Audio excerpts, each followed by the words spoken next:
Coming up, a classic car buying trap and how to avoid it so you won't end up buying a 2-year-old, notionally brand new car.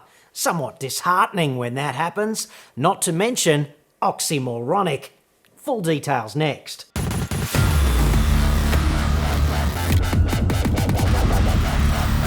I'm John Cadogan from AutoExpert.com.au, the place where Australian new car buyers save thousands off their brand new cars. Hit me up on the website for that.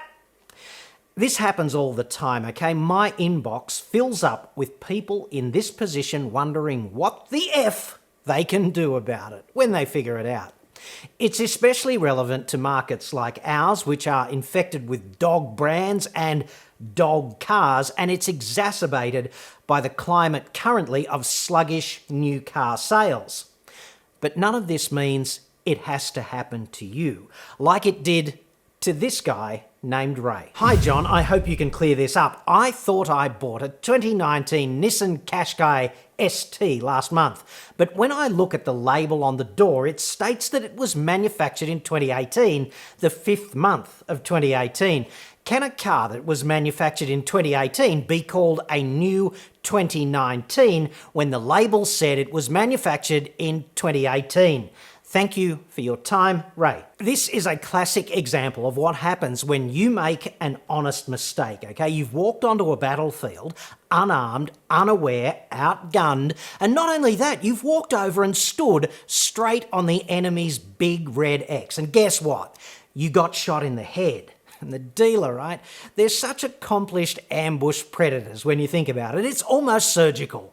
You often don't even know you've been ambushed and shot in the face in this way until it's way too late to do anything about it. And unfortunately, Ray is in this position. There's nothing that I can see that he can do without reading the contract in detail. Anyway, the bottom line, I think you'd agree if the world were perfect, your car would roll off the production line and it would rocket halfway around the world on some ship to your local dealer and you'd be buying it a few weeks later, and that would be absolutely ideal, just the Goldilocks way to get a car.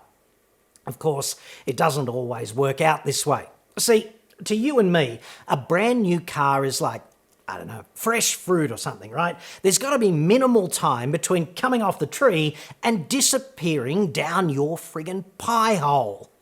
But to the car industry, of course, that's not the way this works. A notionally new car simply means one that just hasn't been sold or registered yet. And this is a big philosophical difference, right? It divorces the term new from any relationship with the build date. In the context of interpretation of what new means, this is a hell of a big deal. So, if sales have been sluggish, as they have been in this country for, I don't know, nearly 2 years, or if the importer has been overly ambitious with the orders, right, they're going to find themselves overstocked. And when that happens, cars just sit there. Your notionally new car can sit there in some dealer's holding yard or some importer's holding yard, and it will be baking in the sun potentially for years. And you walk up to the dealer, you fork over the big bucks and you drive away with these expectations of newness, but potentially in a 2-year-old so-called brand new car, or maybe even older. And in that case, I'm looking at you, Holden. As far as I know, the dealer is not required to disclose any of this about the build date because you are buying a brand new car and he is selling you what the industry agrees is a brand new car, remembering that the definition of brand new car is one that's never been previously sold or registered. Perversely, this definition is completely unrelated to when the car actually rolled off the production line. If this works out badly, you might not even get all of the current features because, some upgrades might have been introduced on the production line in the meantime. And I'd suggest you definitely don't want that. At least you don't want to be surprised by that. It's also going to be a particular knee in the nuts because you know that at trade-in time, that very same dealer or some unprincipled scumbag just like him, a couple of suburbs over or something, He's going to try to knee you in the nuts by talking the trade-in price down because your car is, quote unquote, so damn old. And you know what? He's got a point. Like to you, it's 3 years old, okay? But to the dealer, he's going to try and leverage the price down by alleging that the car is actually 5 years old, and according to the spec and the build date and all that stuff, he's got a point. So I'd suggest that that kind of sucks apropos of your commercial position when you trade that car in. So here's what you do, okay? Now that you know about this trap, you are definitely in a position to deploy appropriate countermeasures. So the first thing you need to do is specify the earliest build date you will accept. And you've got to get it on the contract. Get it in writing with signatures so that it's mandated. This is what they've got to do. Now it will be a binding term in the contract if you do that. Vehicle must have a build date no earlier than January 2020 or whatever date you are prepared to accept. This way, if the dealer pulls a fast one and slips in some aging stock, he's in breach of contract, and his requirement to honour the contract, that goes well beyond just supplying you with the car. If it's later found that he's in breach of contract, you've got something you can do to come back at him, okay? So you are protected if it's on the contract.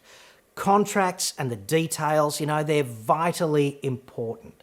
They specify all the terms, right? Exactly the spec of the car, the colour, the price, the delivery time frame, everything. You need to add this vital detail about minimum build date into the contract. And I know you might get some opposition to this because obviously they want to get rid of their old stock first, which is, when you think about it, just like supermarkets putting the oldest produce at the front of the shelf, right? To make sure that it doesn't spoil and go off and they're going to chuck it away. It's kind of like that. My advice there is any opposition to your proposal to put this clause in the contract is just self-serving bullshit. So look over there on the clock, up on the wall in these places, their lips are moving, you know, words are coming out, they're saying, oh, we can't do this because of A and B and C. It's bullshit o'clock, all right, in these places at all times. I'd submit to you that you are in the more powerful position here. Sales are down, the business is under pressure, the importer is under pressure. You've got the cash. This is leverage. It's a powerful position to be in. But you must open this door, walk through, and exploit the inherent power in this position.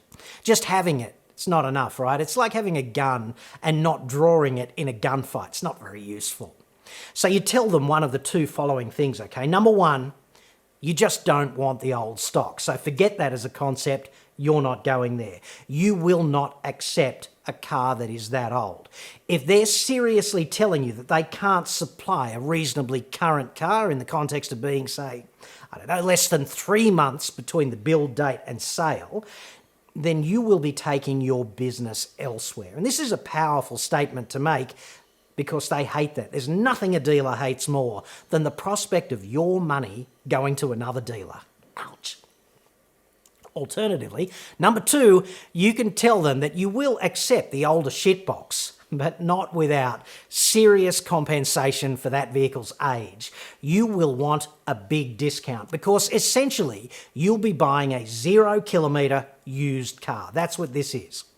I know the definition, but in practice, it's a 0K used car.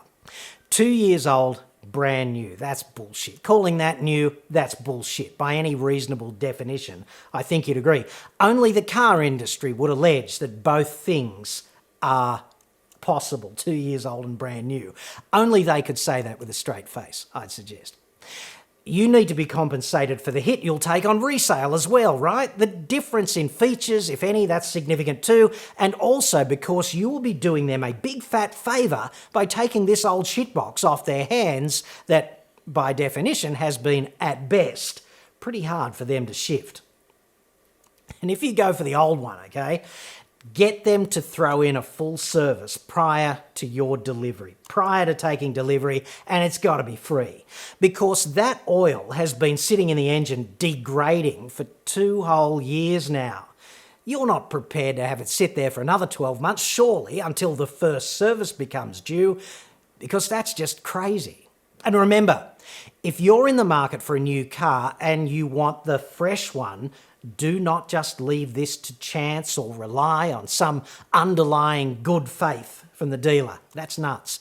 Get the earliest build date you will accept in writing on the sale contract. Must be built after whatever date you're going to accept. So there you go, one more lesson on the road to you becoming a full-on car buying Jedi. Yes. Thanks for watching.